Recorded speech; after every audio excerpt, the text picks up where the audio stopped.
기술연구원의 출입입니다. 공부활동자는 오늘 보온수전해법에 의한 수소 제정 기술에 대해서 말씀을 드리겠습니다. 촉매 기술에 대해서 대부분 물의 전기불의 반응에서는 촉매 전극의 어떤 중요성을 많이 이야기하고 있습니다. 현재 저온에 대한 즉 상온이라든가 약 190 미만의 저온에 대한 물 전기분해 기술에 대한 것은 현재 경쟁성을 많이 논하고 있으며 특히 촉매 전극에 대한 성능 개선에 대해 많이 연구를 하고 있습니다. 보온 수전해법도 사실은 이론적인 거는 30년 이전부터 되어 있지만은 특히 수소에 대한 문제가 최근에 이슈화되었기 때문에 현재의 필요성을 많이 느끼고 있고, 그러나 그 전까지는 대개의 경우 발전 개념에 대해서 SOPC와 관련된 부분에서 많이 연구되었습니다. 오늘 발표에서는 전반적인 이론 부분과 저희들이 현재 이 연구에 출품한 지 얼마 되지 않습니다. 그래서 전반적인 저희 랩에 대한 어떤 준비 상황과 이런 부분과 연계해서 말씀을 드리고, 총회 섹션에 맞추어가지고 이런 경우는 다음에 내용, 저희들의 연구 결과에 따라서 말씀을 드리도록 하겠습니다. 보온 수전해법에 대한 어떤 부분은 어느 정도는 연구는 많이 되지 않지만은 어느 정도는 디벨롭이 되지 않은 개념이 아닐까 이렇게 판단하고 있습니다. 그거는 현재 차세대 연료전지로 알려져 있는 SOPC와 관련된 정화학적인 반응에 기초해 볼 때 그렇습니다. 그래서 보온 수전해법에 대한 어떤 원리는 오래전에 되어 있지만은 최근에 수소 에너지의 필요성과 강의성 때문에 많이 관심을 높여지고 있습니다. 보온 수전해법 및 SOPC와 관련돼서는 어떤 핵심 기술로 알려져 있는 부분은 셀의 패브리케이션 어떤 부분, 그러니까 큐러 타입이라든가 패닝 타입의 어떤 셀 구성면이라든가 이를 둘러싸고 있는 여러 가지 에너지 효율을 어떤 효과적으로 할 수 있는 밸런스 플랜트에 관련된 시스템 디자인에서 중요성이 부각되고 있습니다. 그래서 같이 기회를 같이 한다고 보시면 되겠고요. 특히 촉매 기술 분야 쪽에서는 캐소드 전극 쪽의 부분에서 보온 수전의 반응이 핵심 기술로 알려져 있습니다. 그래서 이 부분의 어떤 촉매에 대한 어떤 근거 자료라든가 이런 것들은 일부 몇 학자에만 제시되어 있지 구체적으로 이런 물성이라는 것은 최적화되어 있지 않습니다. 그래서 저희 연구는 이제 이런 부분에도 포함을 되어 있고 같이 셀 부분에 관해서도 제작에 관해서 관심을 갖고 연구를 하고 있습니다. 이론적 바탕은 아주 단순합니다. 그러니까 일반적으로 상온에부터 고온까지의 전기분해 반응이 일어날 때 일반적으로 분해 반응에 대해서 소요되는 에너지 부분은 기수 풀에너지 부분인 전기 에너지 부분과 그 다음에 열 에너지 부분이 있습니다. 이런 부분이 있을 때 대개의 경우 온도가 올라갈 때는 이 전기적인 에너지 부분이 감소하게 됩니다. 그래서 효율적인 봤을 때는 효과적으로 시스템만 구성된다면 저온 쪽의 부분에 대해서 충분히 경제성이 있을까? 지금 현재 상용화되어 있는 메탄 리포밍과 관련돼서 어떤 경쟁을 갖추지 않을까 이렇게 판단하고 있습니다. 말씀드린 것처럼 고온에 저희가 말씀드린 고온이라는 것은 약 한 700~800도의 고온을 말씀드리고 있습니다. 그래서 고온의 전기분해 반응은 앞서 말씀드린 것처럼 고체 산화물 연료전지의 어떤 방식과 역반응이 일어나는 말씀을 드릴 수 있겠습니다. 잘 아시는 것처럼 고체 산화물 연료전지의 경우에는 캐소드 전극에 공기 산소를 주면서 인가된 전자를 받아가지고 전해질의 를 통해서 산소 이온이 이동해서 수소와 반응해서 물로 만들어지는 반응의 발전이 되는 이런 패턴입니다. 이와 유사하게 고온에서의 전기분해 방식은 물이 캐소드 전극으로 갔을 때 여기서 물이 분리시 되고 다시 전자를 받아가지고 전해질로 이동하게 됩니다. 전해질 통해서 이동하고 에너드 쪽으로서 산소가 만들어지고 여기에서 수소가 만들어지게 됩니다. 그래서 이와 같은 전극 반응의 전기화학적인 반응에 인해서 물이 분해되며 여기서 특히 이 캐소드의 전극 부분이 촉매 전극이 중요하다고 말씀을 드릴 수 있겠습니다. 이론적인 부분은 현재 연구가 되어 있지 않기 때문에 말씀을 드릴 수 없습니다. 그러나 기존에 잘 알려져 있는 고체 산화물 연료전지의 전기화학적인 반응이 그의 반응을 유추해 볼 때 이 고온 수준의 반응도 이와 같은 반응의 패턴으로 진행되지 않을까 이렇게 생각해 볼 수 있겠습니다. 그 일반적으로 그 캐소드 전극에서 그 반응이 일어날 수 있는 사이트로 볼 수 있는 것은 그 캐소드 부분 그리고 그 전해질 그리고 가스 부분 또는 그 액상 부분에 해당하는 이 삼산 계면이 있습니다. 그 삼산 계면 또는 그 전극 자체에 대해서의 그 전기화학적인 반응 사이트에 해당이 되는데 이와 같은 반응 사이트에서 반응이 일어날 것으로 판단되어지고 있으며 물이 그 확산되어 가지고 이 부분에 그 흡착이 일어나고 이때 그 깨어지게 됩니다. 그래서 산소가 가스상에서 페이지가 발생할 거고 여기서 그 깨어진 그 산소는 다시 인간의 그 전자를 받아가지고 이 삼산 계면 또는 그 확산이 되어서 이 계면을 통해서 전해질로 이동하지 않을까 이렇게 판단하고 있습니다. 그래서 이와 같은 그 촉매 전극, 특히 캐소드 부분에 대해서 그 촉매를 디자인할 때 다음과 같은 어떤 그 제조 변수가 있지 않을까 판단하고 있습니다. 그래서 물의 분자를 잘 깰 수 있는 그 컴포지션, 전극 촉매가 되겠습니다. 그래서 이거를 잘 디자인해야 된다고 판단하고 있으며 특히 그 최근에 그 SFC의 경우에는 그 나노 파티클 또는 나노 머티리얼에 대해서 많이 관심을 갖고 있는데 이와 같은 파티클 사이즈도 중요한 변수가 되지 않을까 판단하고 있습니다. 그 셀의 기본적인 구성을 보면 앞서 말씀드린 것처럼 에노드 부분, 캐소드 그리고 그 전해질 부분으로 되어 있습니다. 그 이 각각의 물성 특성은 요구하는 성질은 조금은 차이가 있지만은 특히 그 열 팽창 부분에 가서는 유사한 어떤 특성이 요구된다고 볼 수 있습니다. 그 전극 촉매의 경우에는 에노드나 그 캐소드가 동일하게 그 높은 이온 전도성이라든가 그 전자 전도성을 요구하고 있습니다. 그래서 또한 그 이온이 이동하기 때문에 특히 포로산 이러한 부분도 제조되어야 된다고 말씀드릴 수 있겠습니다. 그리고 특히 그 SOFC와 다르게 고온 수준의 반응은 예측컨대 그 물 그리고 산소 그 다음에 다른 이러한 수소 부분이 있기 때문에 이와 같은 그 화학적으로 안정화된 그 고온에서 유지되어야 되기 때문에 특히 이와 같은 화학적인 안정성이 유지되지 않을까 이렇게 판단하고 있습니다. 전해질의 경우에는 그 높은 그 이온 전도성이 요구되고 컨덴서한 치밀한 구조로 만들어져야 되지 않을까 생각하고 있습니다.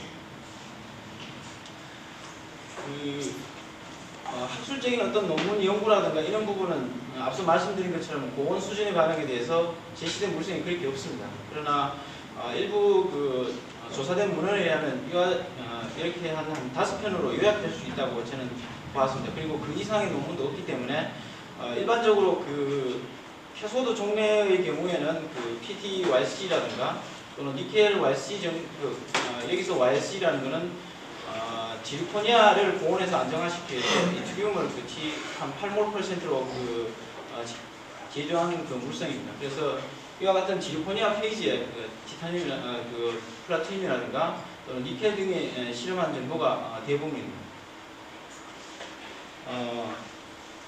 그 SFC의 경우에는 그 셀의 그 구성 특성이라든가 시스템을 만들기 위해서 튜브러 타입이라든가 평판형 타입을 대부분 많이 지금 연구를 하고 있습니다.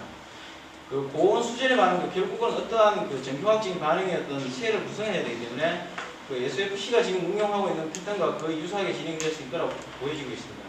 보시는 슬라이드에서는 이 SFC에 대한 전반적인 그 셀의 어떤 구성 형태를 보여주고 있는 건데 이와 같은 그 배열을 통해서 만들어지며 평판형 그 관형 타입으로 만들어지고 안쪽 부분에 그 공기급 그 다음에 전해질 그리고 그 연료급으로 만들어지는 이런 관형 타입으로 만들어질 수 있습니다. 이와 같은 부분은 물성들은 보시는 표에서 갖고 전체적인 그 월 thickness 같은 경우에는 그 지지 형상에 따라서는 수미리도 가능하지만 대개의 경우 그 핵심 그 물성의 구조는 대부분 그 수십에서 수백의 그 마이크로 그 구조로서 이렇게 제조되어지고 있습니다. 그리고 제조 방법도 플라즈마를 이용한다든가 또는 EVD 방법 이러한 방법들을 이용해서 제조되어지고 있으며 그 평판형 타입도 거의 유사합니다. 그러니까 앞서 말씀드린 것처럼 유사한 물성을 가지지만은 이와 같은 구조에서는 스크린 프린팅이라든가 테이프 캐스팅 그리고 분말 야금에 있던 이러한 형태로 제조되어지고 있습니다. 저희 연구도 이와 같은 기본적인 물성과 그리고 이 셀 구성 부분에 특히 관심을 두고 있기 때문에 이와 같은 기존의 어떤 그 배경을 바탕으로 저희 랩에서 다음과 같은 그 연구를 준비하고 있습니다. 현재 저희 랩에서 지금 그 준비 중에 있는 그 셀의 구성의 어떤 그 기본적인 작업 구조는 그 먼저 그 평판형이든 관형 타입이든 특히 최근에는 그 SOFC 기술과 관련해서 가장 앞서져 있는 그 웨스팅하우스 지메스의 경우에는 렉탱귤러 타입의 그 셀을 만들고 있습니다. 그래서 저희 같은 경우도 이와 같은 것들 어떤 탄력적으로 제조가 가능한 부분이 판단컨대 그 압출 성형 방법이 좋지 않을까 이렇게 판단하고 있습니다. 그래서 그 메인 토출 라인 부분에 50파이 또는 그 200파이 정도의 그 성형기를 구비를 하였고 이 부분에 앞쪽 그 나오는 부분에 그 익스트루전 다이 부분을 설계를 해야 될 거라고 판단하고 있습니다. 그래서 다양한 형태의 그 익스트루전 다이를 제작을 해서 실험할 계획이 있습니다. 그리고 대부분 그 셀의 구성 물질 자체가 그 서포트 될 경우에 일반적으로 YSG나 이런 물성이 좀 약할 수도 있습니다. 그래서 구조적으로 안정하며 기계적 강도를 요구할 수 있는 그 서포팅 물질을 따로 그 스크린 작업을 거쳐야 된다고 판단하고 있습니다. 압출 성형 방법은 일반적으로 촉매 기술에 잘 알려져 있는 방식이기 때문에 혼합과 그리고 그 반죽과 그 압출 성형을 통해서 만들어지고 건조와 그리고 소송 과정을 거치며 하는데 저희 연구에서도 이와 같은 최적화 과정을 거치려고 판단하고 있습니다. 추가적으로 요즘 많이 이슈화되고 있는 그 마이크로 사이즈라든가 서브 마이크론 정도의 어떤 그 방막 두께를 요구하고 있습니다. 그래서 스크린 프린팅이라든가 그 테이프 캐스팅의 방법은 여러 가지 그 작업자의 그 어떤 시행착오나 이런 데에서 많이 차이가 나기 때문에 향후 연속 공정이라든가 그 제품의 신뢰성을 요구하기 위해서는 이와 같은 그 플라즈마를 이용한다든가 이와 같은 방식이 추가되어야 되지 않을까 판단하고 있습니다. 현재 이 부분에 관해서도 SOFC의 경우에는 그 플라즈마를 이용하는 방법들이 많이 그 논문에 제기되고 있습니다. 저희들도 이와 같은 것들을 활용하려고 하고 있습니다. 현재 그 저희 랩에 지금 준비된 과정은 그 언밸런스드 마이크로트론 그 스퍼터링 장비입니다. 이 경우에는 저희가 사용하고 대상을 하고 있는 그 물성을 스퍼팅 타겟에 나왔을 때 인가된 그 전류 조절에 의해서 이 두께를 조절할 수 있습니다. 그 앞서 성형법에 제조된 물성이 이와 같은 곳에서 위치할 거고 이와 같은 그 스퍼트링 방식에서 코팅 조절을 할 생각이 있습니다. 그래서 예측컨대 약 한 그 서브 0.01 마이크론에서 한 30 마이크론 정도 두께로 그 전극과 전극 촉매와 그 전해질이 만들어지지 않을까 이렇게 판단하고 있습니다.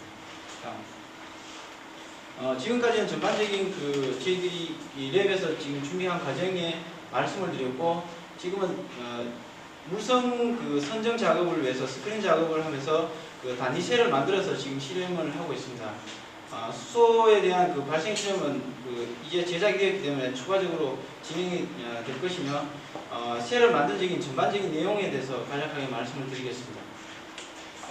저희가 그 캐소드 촉매 물성으로 선정한 것은 니켈과 앞서 말씀드린 그 YSG 물성입니다. 그래서 먼저 그 제조 방법을 그 고에너지를 가는 그 고에너지를 갖도록 하는 그 볼밀 그 미케니컬 얼로이 방식을 해서 제조를 하였습니다. 그래서 그 대상 물성의 그 전구체는 그 니켈 그 마이크로사이즈의 니켈 그 금속 분말과 YSG 그 분말 그리고 금속 산화물의 형태는 니켈 옥사이드를 그 혼합하여 제조하였습니다. 그리고 볼밀 방식은 그 건조 방식과 그 웹 방식에 의해서 이와 같은 과정을 거쳐서 물성을 그 제조 합성하였습니다.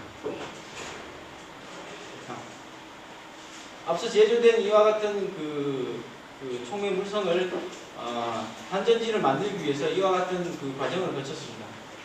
그 단전지 먼저 제조되는 과정은 먼저 그 YSG 그 전해질 물성을 그 아이소스태틱 프레싱과 그리고 소성을 거쳐서 그 물성을 안정화시킨 다음에 그 캐소드 그 니켈 YSG 그 제조되는 그 물성을 스크린 프린터로 만들었습니다. 그리고 추가적으로 그 에노드 전극에는 그 PT 그 YC 페이스트를 그 스크린 프린트를 해서 소송의 과정을 거쳐 제조하였습니다. 그래서 제조된 물성이 이와 같이 보여주고 있습니다. 그래서 YC 두께는 약 1.6mm 정도고 스크린 프린트 작업에서 이 정도로 제조된 것으로 파악하였습니다. 그리고 이와 같은 그 셀을 총회 전극을 대비하기 위해서 현재 알려져 있는 그 SOPC 그 상업용 그 셀을 저희들이 입수하여서 수소 제조 반응에 이와 같은 특성을 서로 비교해보고자 준비하였습니다. 단전지의 실험 특성을 위한 그 실험 장치를 보여주고 있습니다.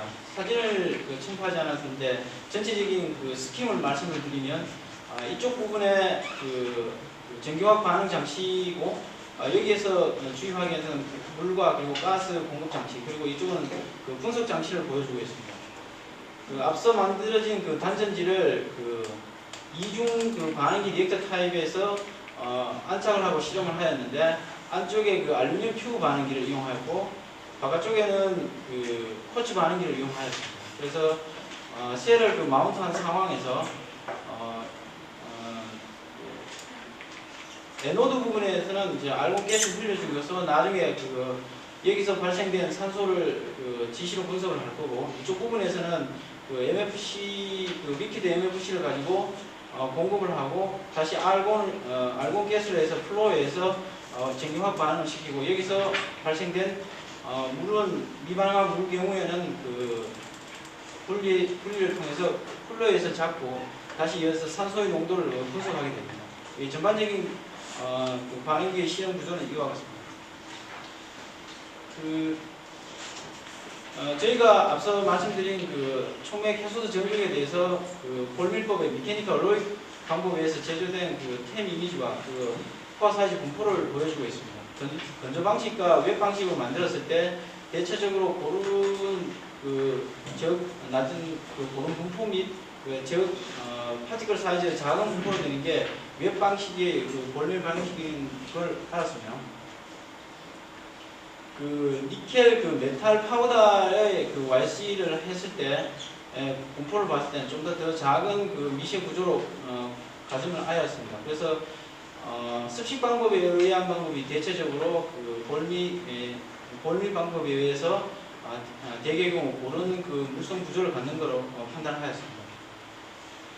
입자 사이즈에 또 동일하게 전극 촉매의 경우에는 전기 전도성이 중요한데, 비교해 보았을 때 니켈 분말 YC가 이 부분은 상온에서 전도성을 측정하였습니다. 물론 이제 고온에서 측정해야 되는데 먼저 우선 상온에 측정해 보았을 때 대략적으로 습식법에 의한 니켈 분말 금속 분말의 구조가 효과적으로 이렇게 제조되는 것으로 판단하였습니다.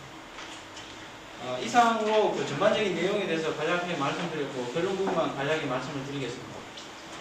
고온 수준의 방법은 앞서 말씀드린 것처럼 700~800도의 고온이기 때문에 기존에 알려져 있는 상업적인 공정하고 연계해야 된다고 효과가 있을 거라고 말씀을 드릴 수 있겠습니다. 그래서 다양한 형태의 산업의 공정의 폐해를 이용해가지고 고온 수준의 방법이 이용된다면 경제적으로나 그리고 효과적으로 순수한 수소를 생산하지 않을까 판단하고 있습니다. 또한 고온 수준의 방법이 현재 연구되고 있는 기관이라든가 랩이 없습니다. 그래서 이와 같은 분위기가 조만간에는 성숙되어 있지 않기 때문에, 조만간에는 SOPC의 어떤 발전 분포와 계획을 같이 한다면 충분히 조만간에는 좋은 기술로 활용화되지 않을까 이렇게 판단하고 있습니다. 그리고 고온 수준의 셀 구조는 기본적인 전극 촉매의 구성 못지않게 중요합니다. 그래서 이와 같은 셀 패브리케이션 부분에 대해서도 같이 또 중요성을 두고 연구해야 되지 않을까 판단하고 있습니다. 마지막으로 저희 연구는 과기부에서 주행하고 있는 21세기 프론티어 사업의 기금으로 일부 수소 에너지 사업단에서 기금이 받아서 연구가 수행되었습니다. 그리고 저희 랩의 팀원의 감사를 드리고, 에너지 기술 연구의 신규성 박사님, 그리고 경희대의 최호상 교수님 감사를 드립니다. 이상 발표를 마치겠습니다.